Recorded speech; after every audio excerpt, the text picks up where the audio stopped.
There's an English adage that I like that says, talent, or the richest place on earth, it's not found in Africa where there are mineral resources, or your oil wells in Iraq or Kuwait, but in cemeteries or in graveyards, because there lies an enormous of talent. Those people who are there, they aspire to become something on the planet Earth. They aspire to become musicians, artists, athletes, you name them all, etc., etc. But one person, or rather it takes one person, who took upon himself in making sure that those who are talented will realize, as we all have different poles of talent, and he will make sure that he extends his hand in making sure that those who are talented and want to unleash their talent will be assisted. Allow me to introduce today's episode, Biggie on Sport, as I welcome my two guests in the studio. Not just guests, but guests of note. I'm talking here about Thabo Matibedi, who is the athletic coach at CURRO School. And I guess once you hear the name Thabo, the name resonates with one youngster who did wonders for the country. Just a few weeks ago or last month, we were actually captivated, glued on our television screens as 18-year-old Bayanda Walaza was hosting the country's flag very high. They're here in the studio talking to us. Coach Thabo, welcome. Thank you. I appreciate your time and your efforts. Thank you so much. Hey, Champ Bayanda. Hello, sir. Silver medalist and gold medalist. Welcome to Biggie on Sport. Yeah, thank you very much. I really appreciate being here, and I truly enjoy being here. Thank you so much, young man. Coach Thabo, you are popularly known as Coach T. Yeah. Those who are close to you, affectionately they call you Coach T. Just briefly, who is Coach Thabo? Yeah, no, Coach Thabo is just a normal guy that loves athletics. He's a former athlete himself. He comes from Pretoria in Atteridgeville. He's a high performance manager of CURRO Sports.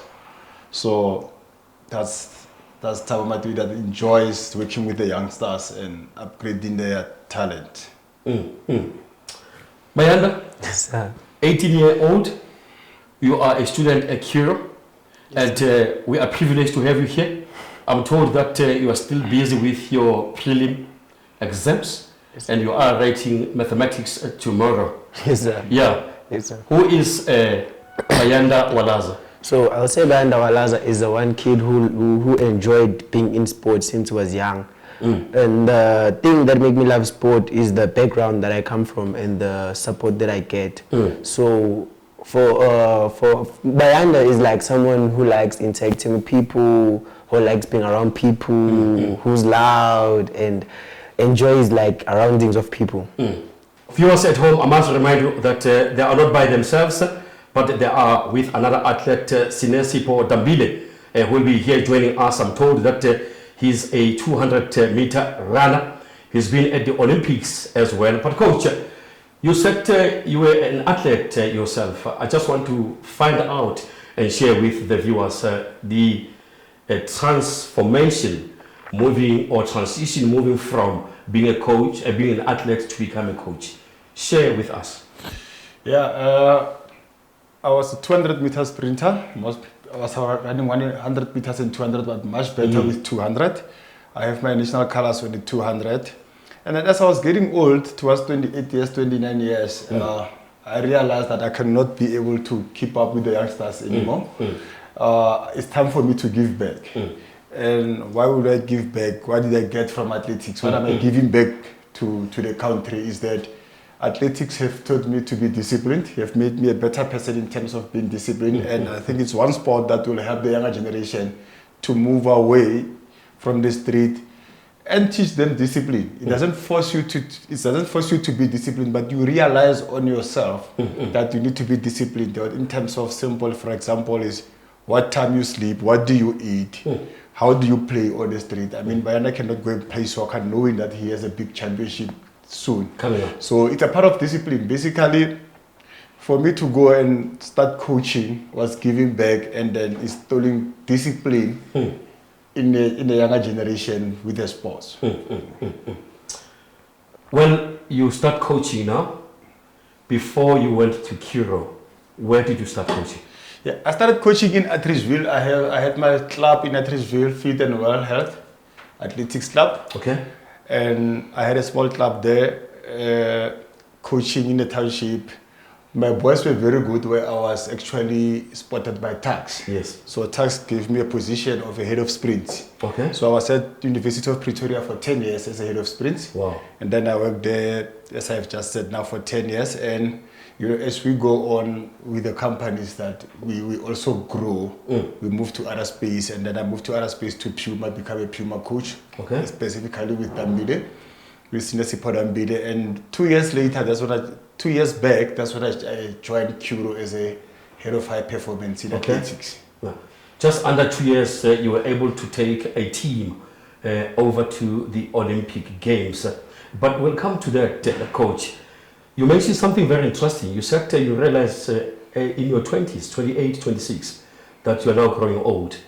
And it's time for you to digress and look elsewhere in terms of your career. Can you educate the viewers?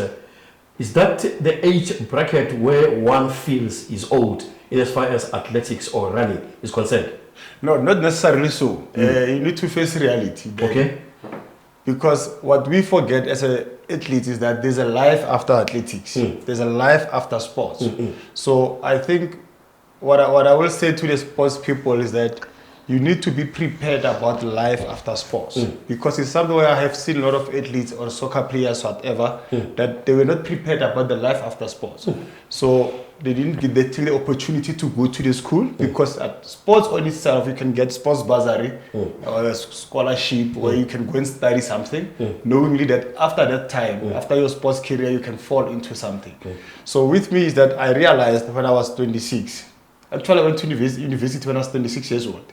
That's when I started going to the university, and I realized that after 5-6 years, I won't be relevant on the game anymore. Wow. Then I don't have any form of qualification except metric. That official is not enough now to have only a grade 12. That's when I went also, I was running for tax. And instead of getting a job as a cleaner, I decided to go to the university as a sports science higher certificate and did all my coaching career there. So what I will educate to other sports people, other athletes, especially when you reach your 25, 26, that's your peak year. That's where you're actually at your best physically. So that's actually where you have to take a lot of opportunity to go and study something that prepare yourself, because you only have, once you are 25 years old, I can tell you, by the age of 35, you won't be relevant to the game anymore.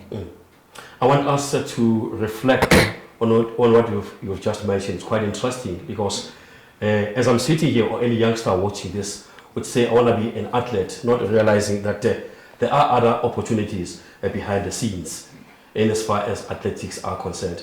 I want to pay attention now to the champ himself. I call him the champ, Bayanda. You are 18 years old, Bayanda.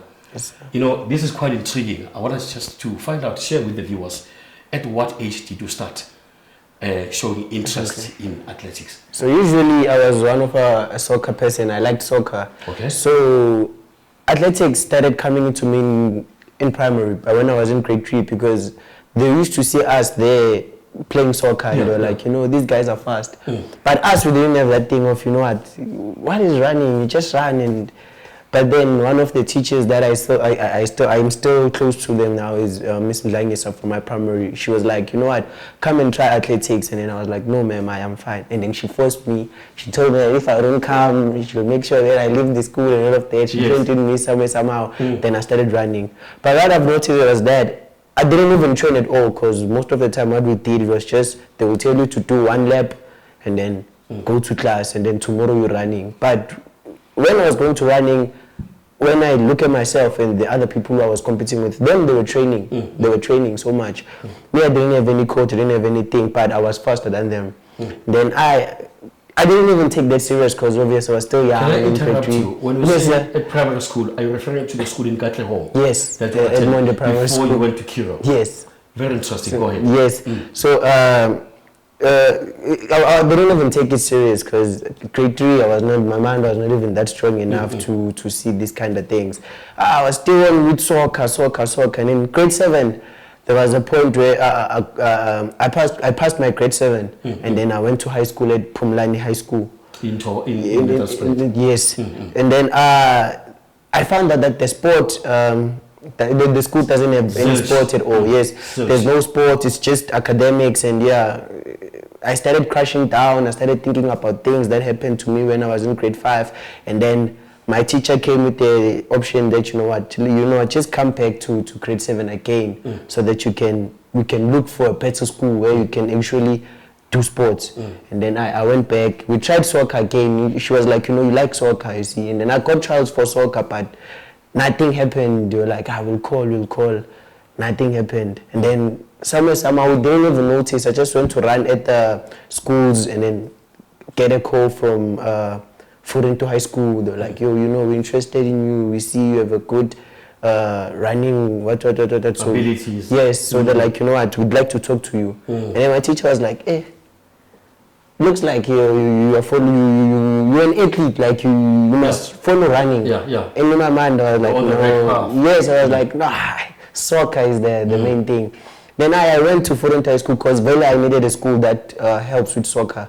Went to Foreign to old school. I continued running till I was in grade 10. Then that's when everything changed because I qualified for the nationals, and when I go there, I see, man, there's this good people, there's like pro good people, and when I go there, I start my heats, go. I see I'm running with, there's an athlete they call Pretoria, we got the silver medal with. Okay. Yes, so I was in a heat with him. So sorry, grade 10 you are now in CURRO? Yeah, no, I was at Foreign to old school Foreign to, yes. I was running there, I see this guy, man, I'm running like all out, I'm pushing my all limit, like I'm pressing. This guy was just playing, looking at me, and I was like, no, I don't understand athletics, but this is disrespectful. This guy is disrespecting me. So, this is not nice. And then also in the finals, that same year in the finals, I was number 8. And I was like, why am I losing? And then from there, that's when I was like, you know what? I don't want to be defeated again. So I'm going to make sure that I train I'm going to make sure that I take out my lungs or whatever so that I can at that time, who is your coach? You're still young, but I see the resilience in you. You sped on. Yes. You had courage. Yes. And for a young person like yourself, you needed someone. Yes. As you just said, that you had a huge challenge. Yes. Somebody was disrespecting you. Yes. But you sped on. You stayed on that lane. You stayed on that track. Yes. Who was pushing you? So I'll say my mother was the one who's supporting the sport in me, because I was that one guy who wanted to study and just go for working, and my mother was that one person who was like, there's life in this. You might not take it serious, but there's people who are living out of this. So if you disrespect other people's jobs, this is someone's food, and if you disrespect it, that means you don't disrespect, you're disrespecting those people as well. We're talking like Buma Castasmin. Castasmin is making a living out of athletics, but other people don't see that, they just take it as a hobby and stuff. So yeah, my mother was the one who was pushing me, because at Foreign as well, there was that thing of coaches. The coaches were giving us problems. This time is this coach, so we didn't understand anything. There was no stability. Yes, there was no stability. At some point, you had to train on your own. So until I met with Coach Leslo, and then I think he was the one who at least came up with, who showed me, who was like, you know what, you can do this. And then that's when I won my first national medal, the 200 one. And then after that, I was like, because of his varsity coach, and I'm still at high school, there was not that strong connection, because he tried also for me to be close to him, but it couldn't happen because the varsity was always limiting him to be like, he's not in university, so stay with university people. And so yeah, and then I had to look out for where I can go, and then I met Coach Thabo. Well, guys, we've always reiterated this on this platform, that there is no way that talent can be unleashed, if not unearthed, if we don't resuscitate school's sport. School sport is very important. I'll come back to you through your journey up until you get to the Olympics as you continue. We say what they don't say or they won't say. This is BIGGIE on sport. Coach, your journey now to CURRO.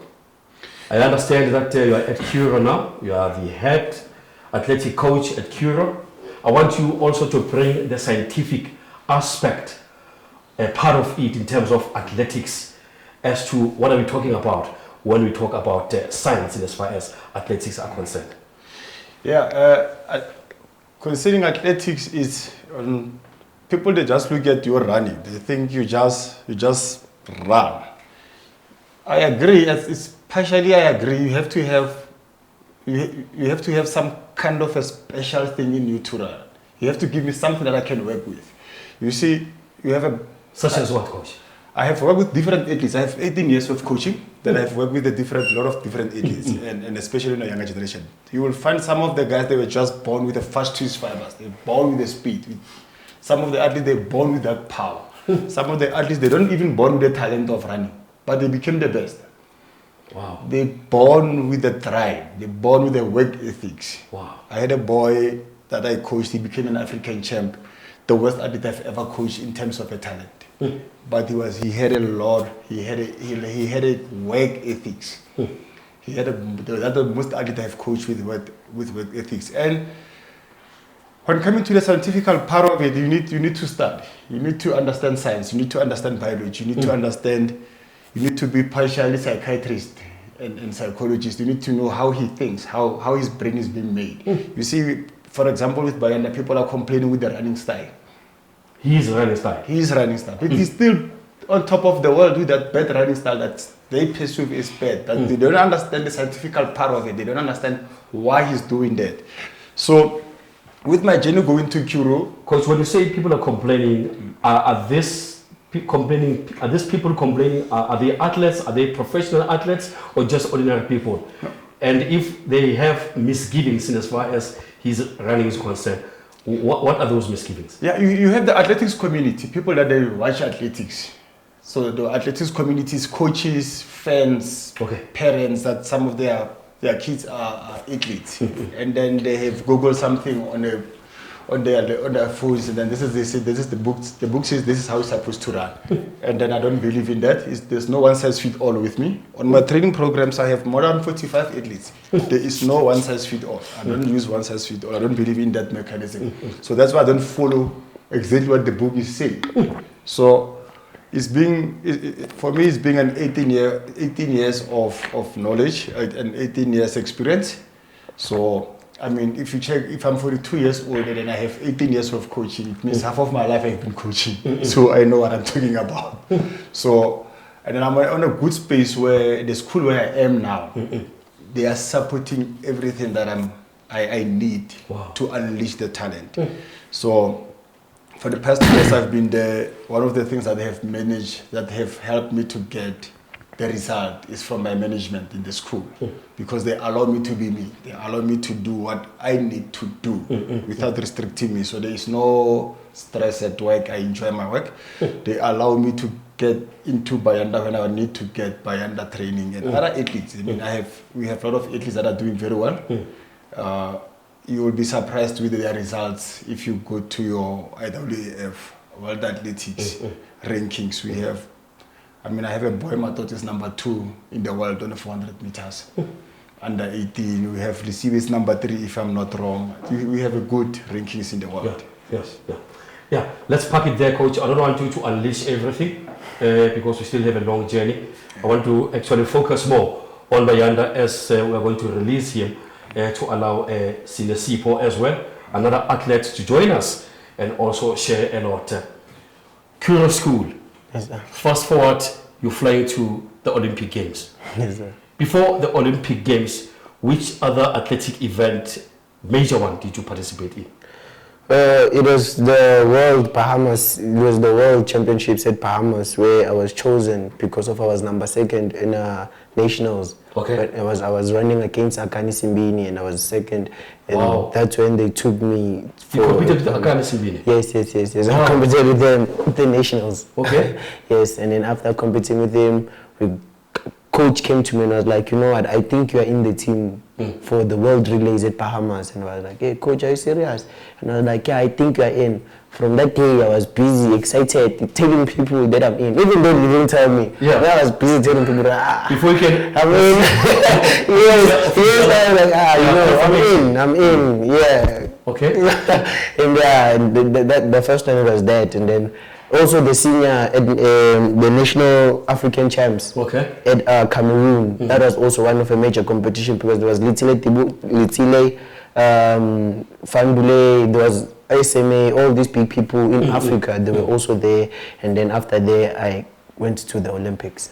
Tell us the experience at Paris Olympic Games as a youngster. I understand you're not part of the competing team, South Africa, but by virtue of one of the athletes, I don't know what happened to him, you were chosen, in fact, to take the baton and get into the field, as you were actually constantly munching on your lovely ice cream, as you said in one of your interviews.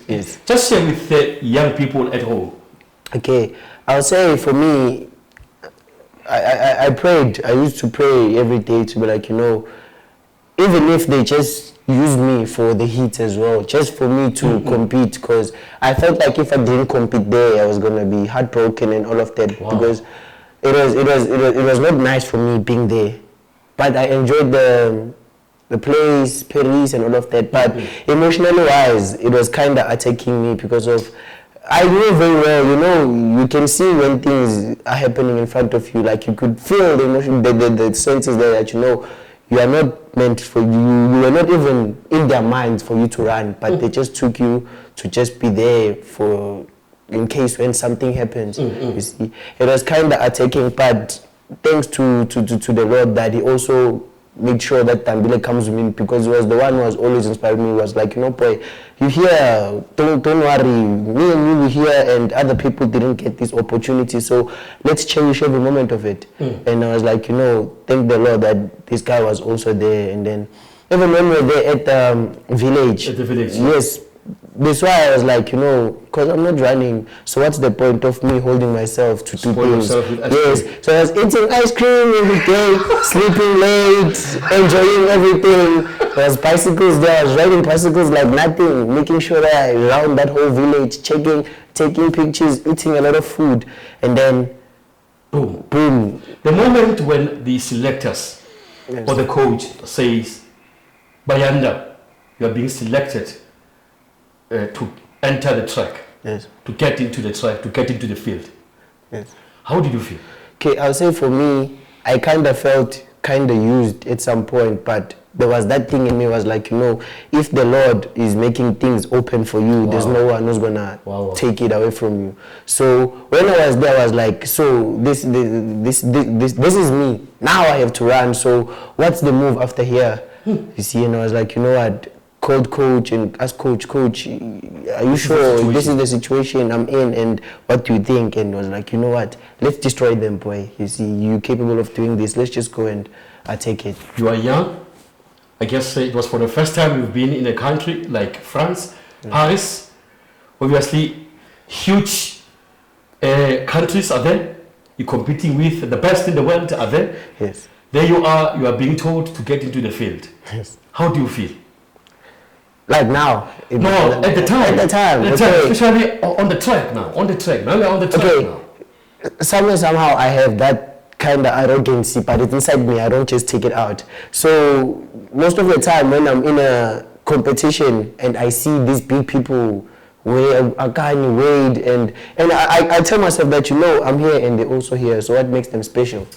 You see, I'm like, okay, you know, we're all here. I understand Wade Finikerk is a world record holder, Akani is the top guy in South Africa, but I'm here with them. What does that make me different from them? That means you're not there. I'm not there because of, I'm there as they're also there, as they're also fighting for their country. Yes, it's like we're doing the same thing, we're fighting for our country, all of us, so there's no one special, there's no one who's bigger than the other. We're all there to do one job. We came there to win. So even if, especially when I was going in there to run, you laugh, especially when you go to cold room where they'll call you guys to enter. You'll see those big people. They'll try to intimidate you. They'll be like, "Hey," talking. Others are beating themselves up, and you know, I was like, "Stay calm." These ones, hey, tricksters. These ones, they taking chances. They don't know me. I'm gonna show them. Wow. Yes, and then when I go in there, for me in the heat, that was the point where I was like, yo, this is serious. Because when they called us, when I went in, felt the track, I was like, oh. And sometimes when you're coming in, when you look at the stadium, it's full, it's people all around, screaming and all of that. And I was like, yo, okay, this is happening. I'm running now, because hey, I'm running. And then when I go to the blocks, I fix my blocks, I set everything too. Then something comes like fear. So when fear comes, I was like, you know what? Let me just, yes, I was like, yo, let me just have a small prayer. Wow. And that small prayer, I just said, God, please run with me. And then after that, I just felt relief. I was like, okay, you know what? I can do this. Then, I don't remember, but there was this first guy at the back of me. Everyone was saying, this guy he runs 9 seconds. And I was like, I will see who runs 9 seconds today. I was like, you know, okay, let's go, let's do this. And then we went on your mark, said, go, poo. As I was running, for me, I felt like I didn't see anyone. I was like, you know, this is me all along. So I don't see anyone, even if they fast or they what. But as long as I get this person next to the next person, that's my job. And yes. And after that, after the heat, I was like, oh, we did this. Because we were number 2, I think. And then we went to the finals. To the finals, yeah. Yes, that's when I was like, I think a day or 2 days later, yeah. Yes, I was like, oh, okay, we made it to the finals. And we ran the second fastest time in the event. Hey, that's when we started. That's when Akani came to me and I was like, you know, boy, you were moving there. And I was like, oh. Wow. Thank you, Mr. AK. I was like, coming from the yes, I was like, oh, you were moving. Yes, that started. It was moving, you were moving, boy. And I was like, oh, thank you. Then, hey. Coach, what went through your mind as your young man is out there running? Yeah, because I was also there, and I was just a little bit further from him, so I will see him during the breaks, and I will go to the village, and we have one-on-one. You see, it's what the world sees about Bayanda. I have the first privilege to see it before everyone sees it. Before we can see. Before everyone can see. Wow. So people were excited how he ran. Then my manager, Mr. Hendricks, looks at me and said, Thabo, why are you so depressed? Why are you so quiet about this big achievement and like you haven't achieved anything? I said, wow. 3 months later, I can show you the video. I saw this happening on training. So I'm very privileged that what you guys see on TV or at competition, first. I was the first one to see. First. So when he went on the blog, I can read his face. I look at him and I look at that big screen so that I can see the face much closer. Then I know he's on. This young man, he seems to ooze so much confidence despite his age. Yeah. Are you working, as you said, scientifically, are you working on the mental ability, mental strength, body, the internal strength, etc., etc.? If you see him now sitting here, and if you see him running, he's a total different person. He's not just a young child that is 18 years in grade 12. He makes a lot of noise, he plays. But when he steps on that track, he looks bigger, he looks taller, he looks much more matured. Wow. He looks different. So hence I'm saying is that you need to understand that I can only work with what is in front of me. So if I see him every day, it's in front of me every day, so I can work with him on how I see him on a day, because that's the only thing we can do at the moment. So to come back to your question of how did it feel, it have already gave me goosebumps 3 months before. Remember last year we sat down in June, I said, okay, Bayanda, listen, next year we're going for World Junior Championships, double gold. Me and you, I'm going to make sure that we win that World Championship. Because I could see the commitment. The reason why I said that to him, when he came in, first time we met, we sat down. I listened to the young boy. I said, this boy is so committed. I can also commit myself. So I realized he's committed, and then I also commit myself, because it was always going to be unfair when you have a young talent that is so committed and then the adult coach is not committed. So we committed ourselves last year in June. And then he has kept that commitment all the way through. So when I was in Paris, looking at him, I knew this is the moment. This is the moment. This is the moment. And then the Paris race was not even used as our main race. That was not even our main goal. Was not even our goal. It was a part and puzzle of our main goal. It was a part of training going to the World Junior Championship. So if he gets to Paris, he gets the atmosphere of 1,000 people in the stadium with guys like Coleman, all those big names in athletics. When you get to the juniors, it's something that is normal. When you get to the juniors, I have seen this movie before. So it was a part of emotionally and mentally preparation. Adjustment to go there. So when everybody was so happy about the Olympics, I looked at them and said, these people, they don't understand the game. And fast forward 2 weeks later, he flew to Lima, in Peru, and then he won gold as well.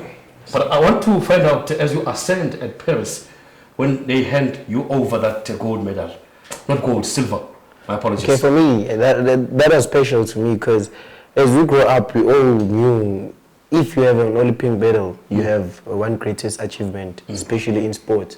For me, it was that part of the moment where you know, this is where you start. For other people, that's where they lose it, I think, because of most of them, when they get that Olympic medal, they be like, yo, I'm the best. But they don't know that there's still other years that are coming. You can be the best now, but what's happening in the future? Wow.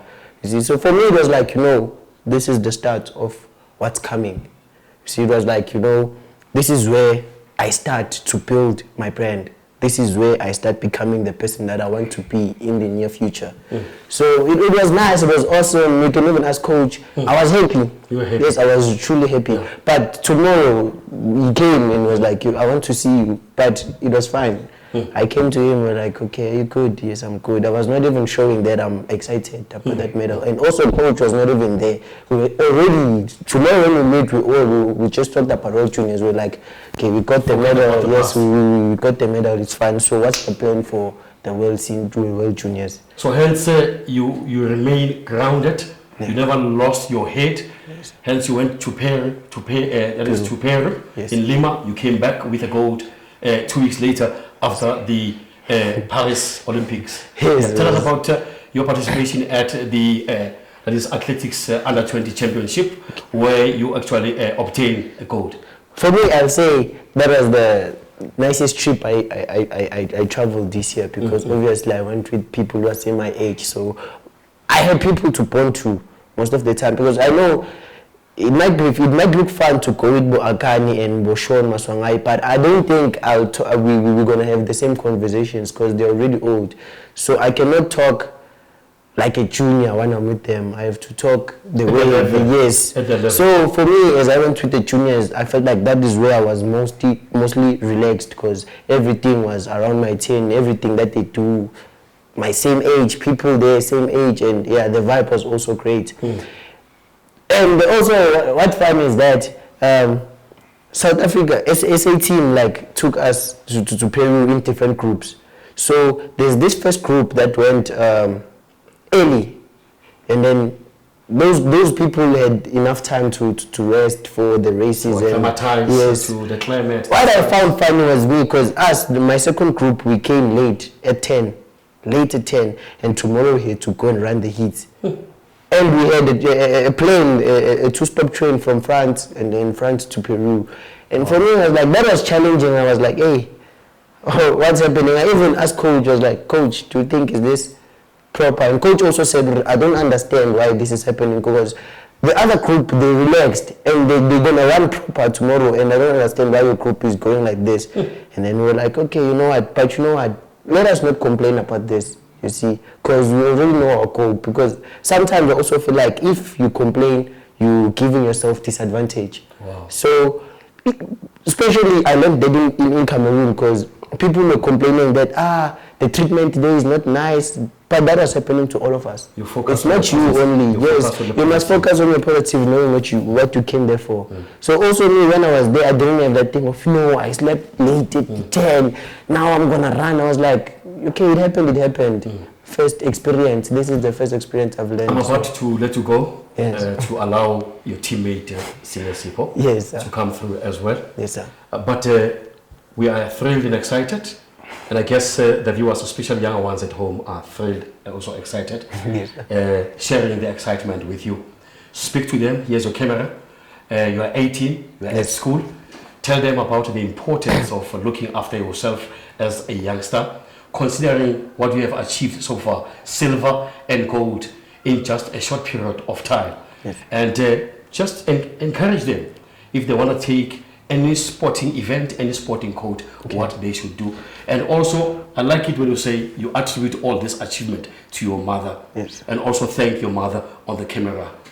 Go ahead. Okay, I'll firstly tell the young ones that in life, there's nothing that is going to disadvantage you unless if you have friends that are not supporting you behind. Because for me, I think it was easy because I had a strong supportive structure. I have friends that are supportive and all of that. But that doesn't mean that you need to have friends to be something in life. So just if you have faith, you must have faith. Believe in yourself, trust yourself, and also listen to all people. Believe and trust in the Lord. The Lord is a savior, and respect your elders, and also don't fall under temptations, because we live in a cruel world these days. Like, kids are doing extremely bad decisions, and you have to fight that as well, and just be strong to yourself and respect your parents as well. And shout out to my mom. Love you. It is alleged that you have turned down a scholarship from the US. Yes. Saying that you want to focus. It is alleged. I'm not privy to the information, but allegations are saying that you turned down the scholarship from the US. Can you confirm that? And you want actually to pursue a career at tax? Yes, I confirm that. I'm the one who said I'm declining all of the varsities. Because we want to empower the country. Yes, I want to. This was also to show the people that our country is also strong as other countries. Wow. You see, so other people might believe that for you to be successful, you need to be outside the country, and that's not true. We have a lot of fallen soldiers. We have a lot of athletes who went to USA, but they never showed us any improvement. We have more than 100, I think, but it's only few that will come out. So I say this is, if you believe in yourself, you can accomplish anything in wherever and whenever you want it, or where are you. Like, so I'll say, other people, like, imagine for now, I got an Olympic medal. Once I'm still in South Africa, with the coach in South Africa, with the people of South Africa, and there's other people who didn't get medals, but they're still in USA. So I think people must believe in their countries, and they also must be proud of their countries. Yes. Mr. Minister, I'm short of words. Caton Mackenzie, there you have it, a young star. He's prepared to keep on and keeping on hoisting the flag high. With his coach, Thabo, they're here. VW, for the first time we're doing this for the first time on this show. Here's a young star, here's the coach. VW, come on board. We're here, we'll help you. We're here, we'll help you. Here's a young star. Walaza is here, the coach is here. Young man, thank you so much for talking to us. Thank you very much. And we wish you all the best going forward. Thank you very much. Yeah, and keep on believing in yourself. Thank you. As mentioned earlier on, that my guest here, it is Thabo Matibedi, and popular known as Coach T. He's with his athletes. You heard earlier on, we spoke here to Bayanda Walaza. But we're joined here by Sinesipho. I'm told he's a 200-meter runner. Sinesipho, welcome to BIGGIE. Thank you so much. Good to be here, man. Yeah. Who is Sinesipho? Sinesipho is just a humble soul, man, from the Eastern Cape, you know. Just obsessed to join the greats like Bolt, Johan Blake, and Tyson and them. Yeah. I'm told you are a gentle giant. Yeah, that's... Where is the name coming from? I mean, probably me being general, and I have the giant body and stuff, you know. I've always been the quiet guy in the room, but, you know, has that warrior's mindset, just working. How would you describe Coach T, Coach Thabo? To me, it's like a father, you know, because I've been with him since. I've learned a lot of things through him and everything, you know. We stayed together for such a long time. Probably now it's more than 6, 7 years. I don't know. So he's a father to me. You met Sipo at the age of about 14, as you said. Yeah, tell us more. Yeah, I met Sinesipho at the age of 14 we're in Durban, school championship. So he's from Eastern Cape. I have a lot of friends in Eastern Cape, coaches in Eastern Cape. I work with some teachers also in Eastern Cape. So they told me about, no man, we have this young boy, he needs your assistance. We think you can coach him, he has a potential. Wow. And because they are my friends, they said, we want you to meet this boy, but we're not going to show you the boy. You need to choose the boy yourself. It was a very tricky one.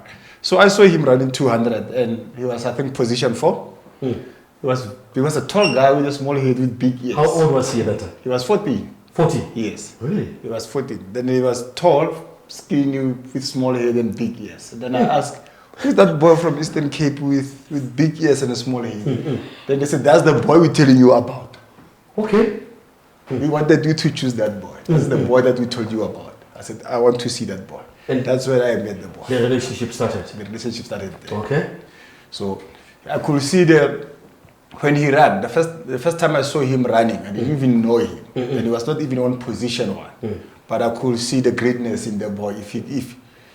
If he get coached and then play on the same level with other kids from Pretoria, Joburg, where we have facilities, coaches, high performance, whatsoever. Yeah, exactly. He's coming from an area where there's no those things, but he's on the 200-meter final, national championship. He's also on number 4. So what if he gets the same advantage that the kids in Pretoria and Joburg, they are getting? He's going to be number 1. So that's when I met with Sinesipho and the former coaches, and they were very supportive, the former coaches, and the parents. Then they said, let's go with the boy. I was not yet in CURRO, I was at tax. Then I took the boy with me to tax. Okay. Yeah. And then since then, you've been together? I remember it was also a big challenge to get him into tax. Okay. It was a big challenge to get him into tax because he was not number 1. They thought he was not good. Then I promised them that, you know what, the closest person you will ever see running to Bolt, as Bolt can run, Usain Bolt can run, it will be this boy. Wow. Then they never believed. A year later, he broke an under-18 South African record. He became the second fastest child at that year. Wow. Ever in all times. He ran 20.32. Which year was that?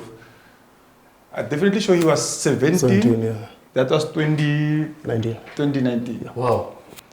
He ran 20.32, where you even have, our seniors now haven't run that time yet. Then Bolt at that time, he had 20.29, and then he had 20.32. So he was the closest teenager to Usain Bolt when Usain Bolt was strong. Was a teenager, I mean to say. Coach, you are doing such a remarkable work behind the scenes. And it is people such as yourself who are not actually given an opportunity to highlight their work and stuff like that. Apart from Sinesipho as well as Bayanda, who are other athletes? What would you say has been the highlights of your career as a coach, both at Tax as well as at CURRO? That is a very good question. It's very scary. Yeah. They normally like to remind me those things. I have Cedrole Mao, the first South African to win 100-meter world champ. So he won the world champ. He gold 100 meters world champ, silver 200 meters world champ. Beside the record of Sinesipho, I have Sean Maswangan. Okay. When he ran 10.05 as a South African record holder at the age of 19, I was his coach. Guys like Bradley Ngwane, that was my development when they were 14 until they were 16. I have coached Anaso Jobodwane. I have won 9 African championships. I won't even tell you how many South African champs I have won. I lost count. But the highlight of my year on South African athletics is that it was 2019.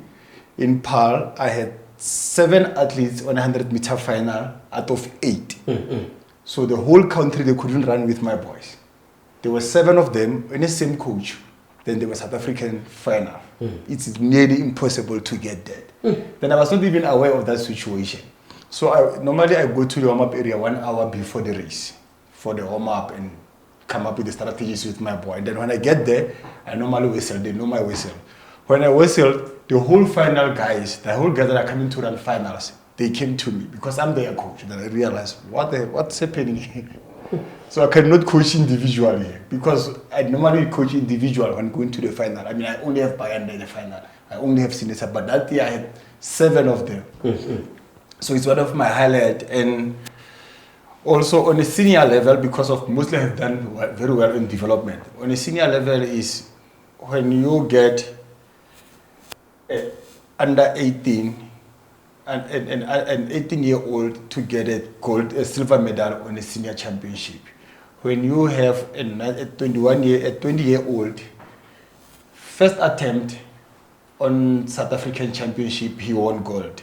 On the very same year, he went to the World Championship where he was running with guys for 28, 29, 27 that are making money from running. He made it to the semi-final with a PB. So I have been on this game, I think, if I'm not lying, 80 to 85% of the country of this sprinter, the sprinters of this country, I've worked with them. I realized when I was in Paris, on the relay we had Bayanda. Obviously, everybody knows I will beat Bayanda. We have Sean Maswangai. I raised that boy when he was in St. Albans. Then we have Botsilo Nkwani, that's Bradley Nkwani. His name is Botsilo Nkwani, the other one, I call him Botsilo. He was on that team. So I have raised more than enough of the sprinters of this country. I want us to talk about support. And I don't want to put you on the spot. I want to tell the viewers about the support from the federation and stuff like that. Your experience in Paris, senior. It was great, you know, because this year I didn't really have a great season. Only ran once, which was nationals, and the rest of the year I've always been struggling with injuries and stuff like that. But being selected, being called, and be like, yo, we need you to run the 4x1 as part of the team, then for me it was already like a big achievement. Because already I lost hope. I was like, probably my dream is not going to happen, being in Paris and stuff. And then getting a call and then like, yo, we need you here, you know. And I showed love to the team, to the guys, Bayanda and them. He was my roommate, and keep encouraging the young guys that were coming, yo, listen, this is how we play the game and get their stuff, you know.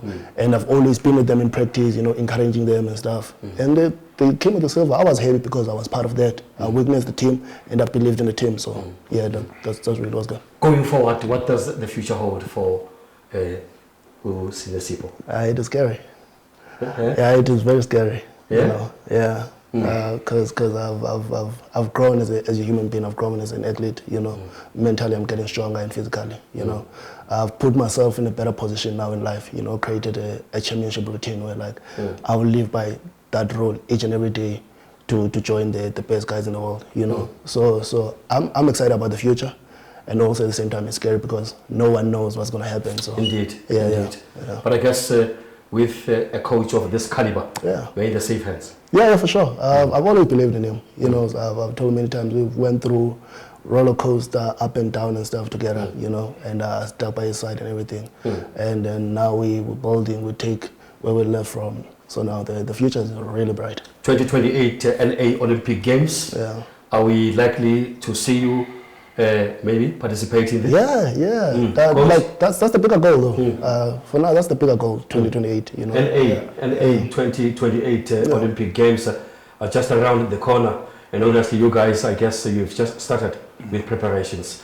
What can we expect, especially from your team coming from there? Yeah, you see, languages, especially English, this language that we use, it's very broad. I just had to say participating. I don't participate. Okay. I compete. Wow. So participating, just taking a part. We're going to compete. We're going to compete. We go to the last 8. Then once you are on the last 8, we go into the top 3. That's a competition. It's not participation. We don't participate. Okay. Okay, coach. So it's all system goes in as far as getting into those Olympics. Yeah, the project I've started now, this Monday, that's just past Monday. The project 2028 has started. It will stop at Tokyo 2025. 25, yeah. And then we'll take it from there. Tokyo is a World Senior Championship. Yeah. So that will be our first stop, and then we'll go forward to 2028. So we do have time, we do have resources, we do have talent, we do have the knowledge how to. So I believe on my team, I believe on their commitment. I mean, just yesterday, 10 o'clock, 32 degrees, these boys were running on a hill. Wow. On Saturday, where people are still on a vicinance in townships and drinking. But these boys, they showed the commitment. They were there, they were vomiting, they were waking. But we're only going to see that in 2028. The results. The result, when everybody gets excited and I say, I saw this coming. So they were training yesterday in preparations to that. On Sunday, 10 o'clock, they came. We're running on one of the steep hills in Pretoria East. So to answer your question, 2028 is going to be a very exciting year. The record will be broken. Will be broken. Yeah. Okay. Well, Coach, there's been reviews in terms of those who went to Paris Olympics. There were complaints and bickerings and so forth about financial or cash injection in as far as the support to the athletes.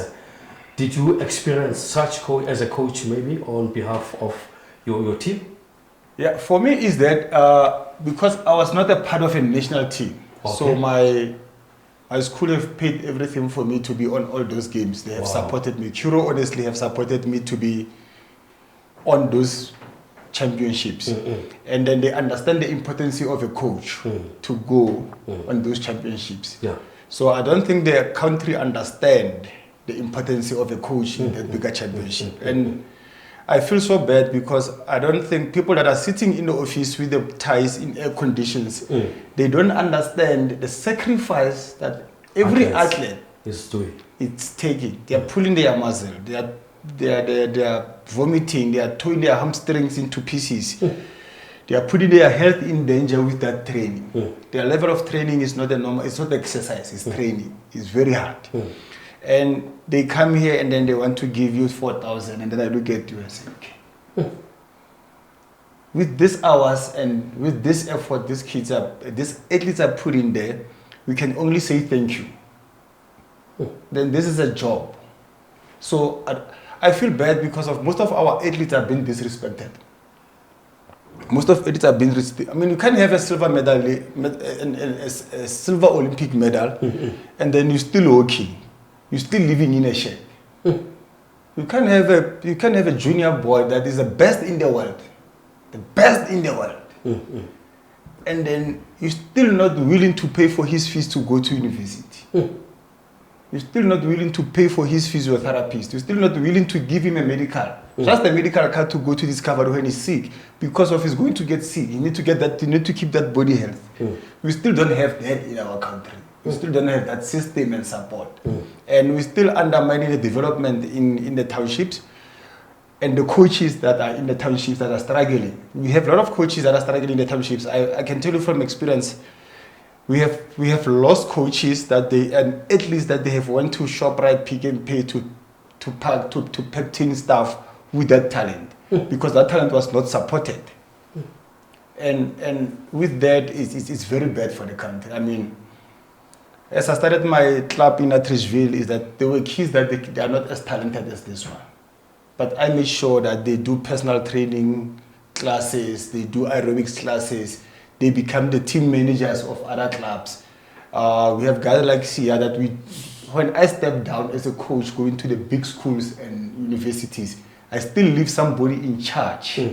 That was a part of this generation that they grew up together, but they didn't have the same talent, but had more discipline with guiding the rest of the team. So if we can invest in our own kids, especially at school, and then if you are a coach also, if you can instill discipline and dedication into athletes, because one of the mistakes that happens here, when the athletes run fast, they become our friends. They are not my friends.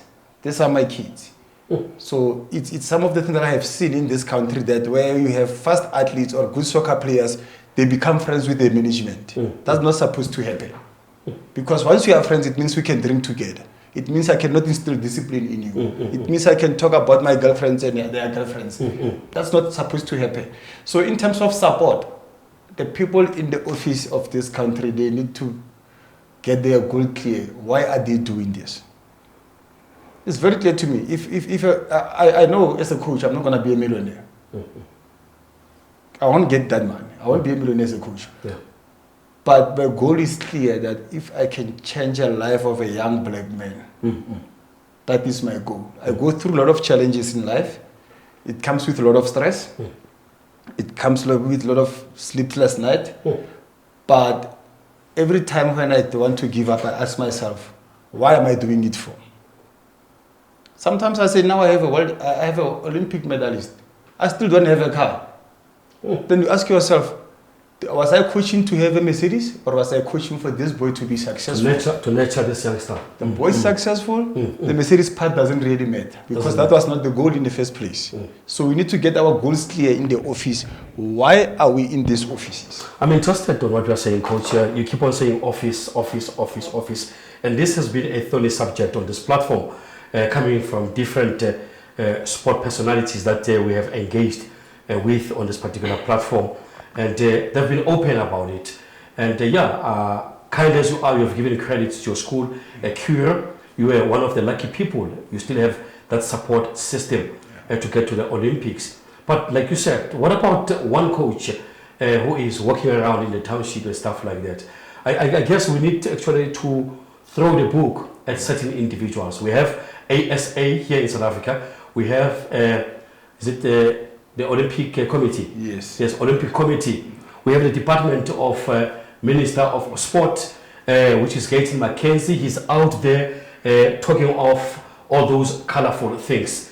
And this is the platform that such actually situations should be taken as though we're taking the bull by its horn, Coach. Yeah, I mean, we have a lot of these offices. We have a lot of these officials. There are a lot of them in this country. I mean, let's start in the township. I live in Atteridgeville. There's a commission that is called AZAREC, Atteridgeville and Swansville Sports Council. What is their job? What are they doing? We haven't seen anything. Then you go step ahead. You have your AGN, Athletics Gauteng North. They have a development budget. What are they developing with that budget? You go to ASA, that is our national umbrella. They also have a development manager in ASA. What is he doing? Then you go to the Olympics and all those things, but we need to start from the grassroots. We have people that are staying there as a coaches commission, development commission, this commission. What are these commissions doing? Because I personally, for one, I haven't seen it. Sometimes I use my own money to assist my athletes that I don't have. I take my family money, then I still buy licenses for my athletes. Fortunately, now I'm in a better space with my school. They give me support financially and everything that I need. They book everything that I need them to book. But it cannot only happen with one person or with one company or with one umbrella. We need more of those people. And it should start from home. We have school.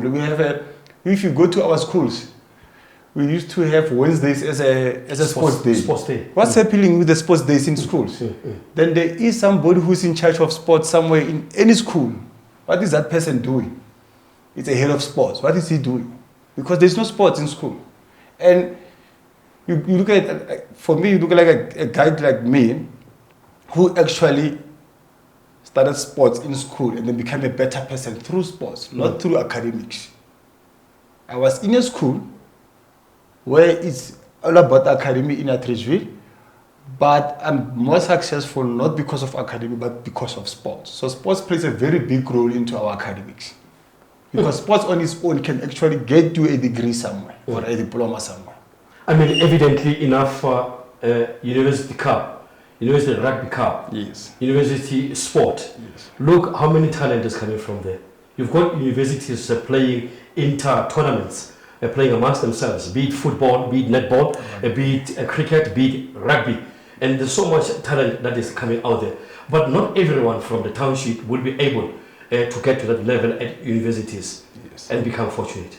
Yes, because if you look at those people that are in university, actually where are they coming from? Those sports people that are playing rugby, soccer, cricket, where are they coming from? From the BABs. They're coming from the BABs. From the Our BABs. kids from township, they don't get an opportunity to go there. I cannot disclose now that Bayanda cannot play hockey. I don't know, but because of nobody have given him hockey stick in his head. So if we give these kids opportunity, equal opportunity, that's what we're asking for, and support. Let them feel by themselves. But they are feeling because of us that we want to be big people there. We want to be head of this, chairperson of that, but we're doing nothing. Secretary of this office. But we're just saving those titles without doing nothing, without using them. Remember, my job here, my job here is to serve the athlete. I'm not the boss. I tell them every day that I work for you, with you. I'm still working for you, but I'm working with you, but I'm still working for you. So the big people, the big offices, they must understand that their job is to serve the athlete, is to serve the community, not other way around. If you are a king of the people, it doesn't mean you must rule them. You must guide them, not rule them. That's what they misunderstand. I mean, you have seen, how many times have you seen in Africa games like Olympics, and then you have some guy that is a politician is at the Olympics, but they couldn't pay for the athlete. They couldn't pay for the athlete, but they managed to pay for themselves. I understand that Zimbabwe, they sent more officials than the athletes themselves. They fly in a business class, but the person that is running tomorrow, he's flying in economy class. Oh my word. I don't need to fly in a business class because I'm not going to run. I'm just have to sit there and tell him what to do. So physically, it doesn't really matter how I feel. I just have to be sharp mentally, but he has to be mentally and physically fit. Coach, you think it's quite important that there has to be a synergy between the Department of Sport as well as the Department of Education so that sport can be integrated into the curriculum? I hope that happens, and then it's going to be the greatest thing that can happen. As long as they are separated, nothing it will ever work. And then the federation also, all the federation, it might be soccer, rugby federation, athletics federation, they must also come and help the school sports, because now you have ASA here that has nothing to do with the school or other way around. They must just come together and we go to the same direction. Well, folks, there you have it. Sinesipho, finally, your message to youngsters there who are aspiring to become athletes? Just keep faith, man. Just keep going, you know. Take one day at a time. That's what I've been doing, one day at a time, and I stay focused. I pay attention to the details. I listen to my coach. That's all, man, more than that. You know, you need to know where you come from and then stick to your goal. The minute you have a big goal and then you set there to say, yo, I'm going for this, just work hard on a daily basis until you get there, for sure. Okay. Yeah. And if anyone would like maybe to communicate with you, where can they get hold of you? Any socials? Right now? Not now, nah. Not now? Yeah, not now. Yeah. Coach, you said a mouthful, and I'm privileged to have you here, especially with your athletes, who are so much privileged on Beyond Sport. And yeah, we are looking forward to host you once again. On a parting shot, once again, here's, that is your camera, speak to whoever out there, business people, corporate people out there, including government as well. How can they assist, and tell them how much, as you just said, athletes are suffering. Not only athletes who are running, but across the board in all sporting codes. Yeah, no, I would like to take this moment to ask so that the government and the corporate, the schools and all the federation, please let's come together. Let's not let the politics destroy our sports. And let's give hope and the opportunity to the young kids. And the only other way to do that is to create a better leadership in our country, because that's one of the biggest challenges there is. Without good education, without good coaches, without good management, there is no way we're going to get it into the grassroots level. So my plea as a coach is that let's get together, let's work hand in glove to assist and do what matters most for our country. Well, folks, as I said, that's how we come to the end of today's episode. Thank you so much to my guest, Coach T from CURRO School, as well as Sinesipho Dambile. Not forgetting the gold and silver medalist, the 18-year-old youngster, Bayanda Walaza, gracing our studios here today. It's been exciting. It was a heating up conversation, And I hope those of you who are sitting in those offices, you are heeding a call, not forgetting the corporate out there. Please come on board. Here's the biggest talent that we have in our country. My name is Chris Kope. I brought you BIGGIE on Sport this afternoon. Thank you so much to the team behind the scenes, Nontlanhla Ngomane, as well as the guys who are doing a steady work to bring this feed to you. I'm talking here about JD Art 24 Studio in North Cliff. Until then, sharp sharp.